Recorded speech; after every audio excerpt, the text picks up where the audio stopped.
आप सभी शिक्षक साथियों को मेरा नमस्कार। Welcome to my YouTube channel नई पहल लर्न विथ फन।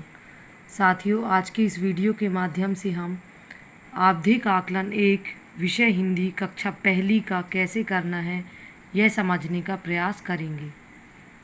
साथियों, इसके लिए आपको अंकुर अभ्यास पुस्तिका भाषा कक्षा एक एवं शिक्षक संदर्शिका की आवश्यकता होगी। तो साथियों, शिक्षक संदर्शिका में इस वर्ष कुछ संशोधन हुआ है, जिसका 104 पेजों का पीडीएफ आपको डिस्क्रिप्शन बॉक्स में मिल जाएगा और हार्ड कापी कुछ समय बाद आपको स्कूलों में उपलब्ध की जाएगी। साथियों, इस पीडीएफ में आपको विषय हिंदी गणित कक्षा पहली दूसरी में जो भी संशोधन है सभी दिया गया है और दोनों विषय के ट्रैकर और आवधिक आकलन कैसे करना है सब कुछ इस पीडीएफ में मिलेगा। साथियों, हिंदी विषय में आकलन दो तरीके से करना है, मौखिक एवं लिखित। तो आकलन करने के पहले हम ट्रैकर अपने पास रखें ताकि बच्चों का आकलन करते हुए हम ट्रैकर को भी भरते चलें। यह देखिए साथियों, इस वर्ष हमें कक्षा पहली दूसरी का भी सप्ताह 10 में आवधिक आकलन एक लेना है। तो कक्षा एक आवधिक आकलन एक संकलन प्रपत्र एक। शिक्षक साथी जांच प्रपत्र से बच्चों की जांच करें और इस संकलन प्रपत्र को भरें। उदाहरण के लिए कहानी या कविता सुना पाना के कॉलम में बच्चे की वास्तविक स्थिति पर सही का निशान लगाएं। शब्दों में आवाज़ों की संख्या बताना कॉलम में बच्चे प्रतिक्रिया अनुसार सही या गलत का निशान लगाएं। शेष कॉलम में जवाब के अनुसार सही संख्या लिखें। क्रम संख्या। तो साथियों, आपकी कक्षा पहली में जितने भी बच्चे हैं उनकी क्रम संख्या इस तरीके से लिखें। बच्चे का नाम, इस कॉलम में आपको अपनी कक्षा पहली में दर्ज बच्चों के नाम लिखना है। माता पिता का नाम, इस कॉलम में बच्चों के माता या पिता का नाम लिखना है। इसके बाद है मौखिक भाषा विकास। तो कुछ नहीं बोला या बोली, कोशिश की, सुना पाया या पाई। तो साथियों, इसके लिए हमें शिक्षक संदर्शिका की आवश्यकता होगी। यह देखिए साथियों, मौखिक आकलन एक एक बच्चे के साथ बारी बारी से। मौखिक भाषा विकास कहानी या कविता सुनाना। बच्चे को कोई एक कहानी या कविता सुनाने के लिए कहें। ट्रैकर में कुछ नहीं बोला, कोशिश किया, सुना पाया पर सही का निशान लगाएं। कुछ नहीं बोला, जब बच्चे ने प्रश्न सुनकर कुछ नहीं बोला तो हमें कुछ नहीं बोला के कॉलम में टिक करना है। कोशिश किया, प्रश्न सुनने के बाद बच्चे ने कहानी या कविता से संबंधित कुछ शब्द या एक दो लाइन सुना दिया तो हम इस कॉलम में टिक कर लेंगे। सुना पाया, जब बच्चे ने कहानी या कविता की अधिकतम लाइनों या वाक्यों को सुनाया तो हम इस कॉलम में टिक लगा देंगे। तो यह देखिए साथियों, हम एक बच्चे के उदाहरण से इस ट्रैकर को समझने का प्रयास करते हैं। तो कुमारी राखी ने कहानी या कविता सुना दी है तो हम सुना पाया के कॉलम में इस तरीके से टिक लगा देंगे। ध्वनि जागरूकता। ध्वनि जागरूकता शब्दों में आवाज़ों की संख्या बता पाना। मकान, गमला, टोकरी, किताब, ये 4 शब्द हमें दिए गए हैं। मैं आपको एक शब्द बोलूँगा या बोलूँगी, आपको इस शब्द को ध्यान से सुनना है, फिर आपको बताना है कि इस शब्द में कितनी आवाज़ें हैं। शब्द को 2 से 3 बार बोल सकते हैं। ऊपर दिए शब्दों में से कोई एक शब्द बोलें। अगर सही संख्या बताई तो ट्रैकर में सही का निशान लगाएं। साथियों, जैसे मकान, तो मकान में यहाँ 3 आवाज़ आ रही हैं, 3 ध्वनि है। यदि बच्चे ने सही बता दिया तो हम उसके नाम के सामने सही का टिक कर देंगे। यह देखिए साथियों, कुमारी राखी ने सही बताया है तो हम सही के कॉलम में टिक लगा देंगे। इसके बाद आता है वर्ण पठन। सही पढ़े गए वर्ण, कुल वर्ण 13। वर्ण पठन उदाहरण ह, न। उदाहरण में 2 वर्णों को पढ़कर बता दें वर्ण कैसे पढ़ना है। एक एक कर सभी वर्णों को पढ़ने के लिए कहें। बच्चे के द्वारा पढ़े गए सही वर्णों को गिनते रहें और ट्रैकर में भरें। तो साथियों, आप बच्चों को पहले ये 2 वर्ण पढ़कर बता दें कि किस तरीके से पढ़ना है। उसके बाद बच्चों से ये 13 वर्णों को पढ़वाएं और गिनते रहें और बच्चा जितने भी वर्ण सही पढ़े उसे उसके नाम के सामने ट्रैकर में संख्या लिखना है।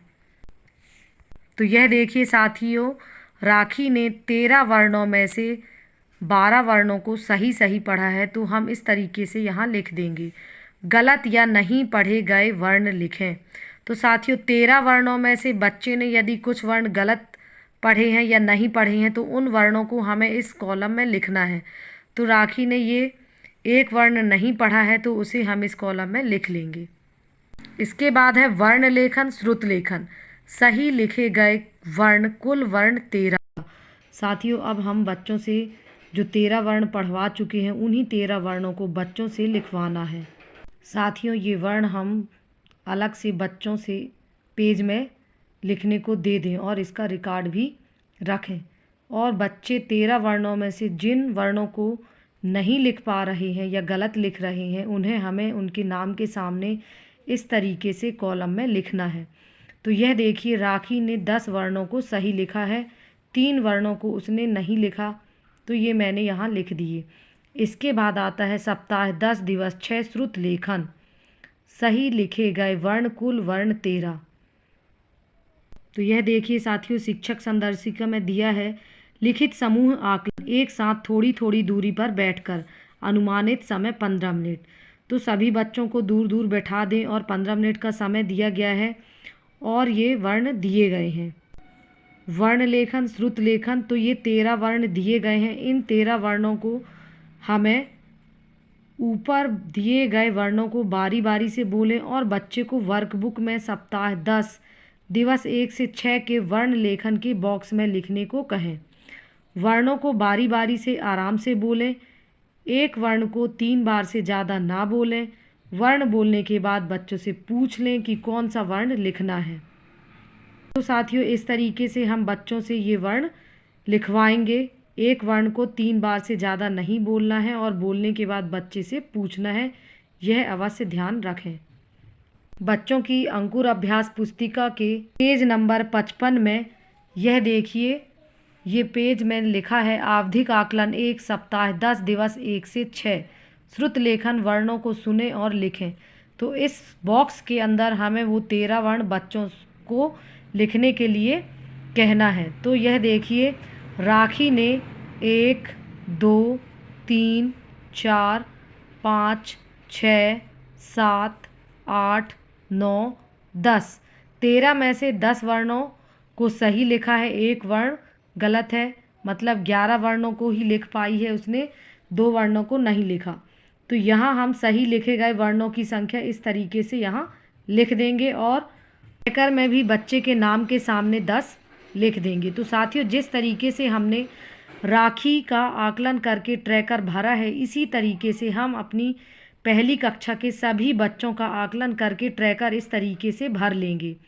इसके बाद कुल बच्चों के व्यक्तिगत जवाबों की संख्या कॉलम के अनुसार लिखें।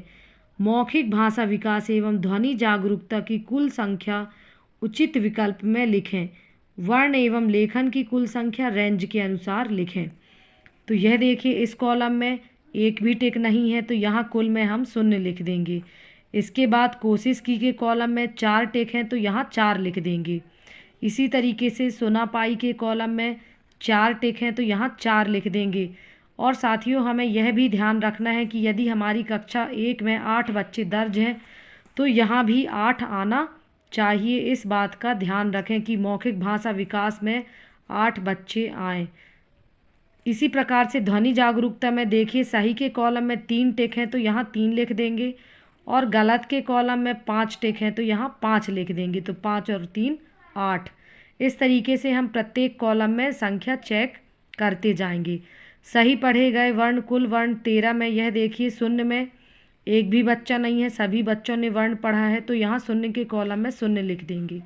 इसके बाद 1 से 5, तो 1 से 5 के बीच में एक ही बच्चा है, तो यहाँ 1 लिख देंगे।